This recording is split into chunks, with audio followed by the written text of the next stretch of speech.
Hello, my name is Ben, and as the gentleman before me said, I was Thomas's musical partner. I would like to think of him as my musical soulmate. Played with many people before him, many after him, none compare. But I'd like to get started, and basically I just wanted to say that Thomas never met someone for 30 seconds that he didn't want to have an extremely deep and philosophical conversation with. That's so true. He was not a surface level guy. Like, he didn't want to talk about the weather. He did not want to talk about the game. He wanted to talk, philosophy, big picture things. So when I would talk to him, it was never, how's your job going? Or he knew that I was unhappy at my job. I didn't have to talk to him about that. But he wanted to talk about, politics, world issues, human nature. That's where he lived. That was his headspace. And for me, it was almost like an escape to talk to him, because he was the only one that did that.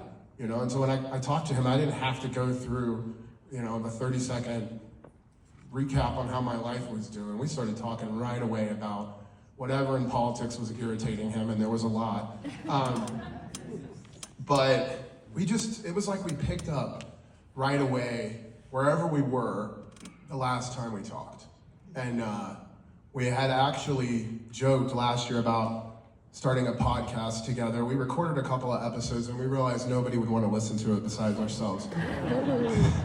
So we scratched that idea out. We didn't go with it. But we did we were actually writing music together again. And Thomas sent me numerous things over the last 6 months or so, maybe a little longer. And it's gonna be my duty in life at some point, to make all of those into songs. Every last one of them. So before I die, every one of those will be a song that you can all listen to. I'll make sure of that.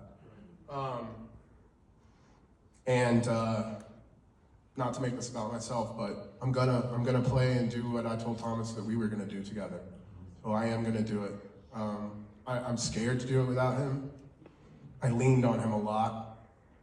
He made everything, so much better. But like I said, I played with a lot of people, and I just don't think anybody understood music on his level.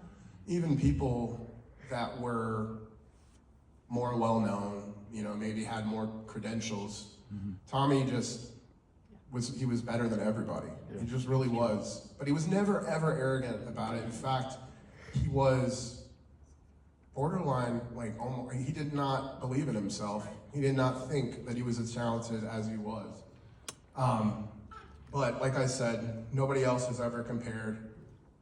When I would sing, when I heard him add his harmonies to my lead vocals, it just felt like it was supposed to always be there. It felt like family, I don't know. But we just had a very rare connection. And some of my best memories in life are just sitting with him and writing lyrics, just throwing around ideas. And I wouldn't trade it for anything in the world. And there'll never be anybody that I ever play with that will compare to him. I'm gonna miss the conversations. I'm gonna miss the music with him. I'm gonna miss the feeling I got every time I talk to him. But I'm grateful.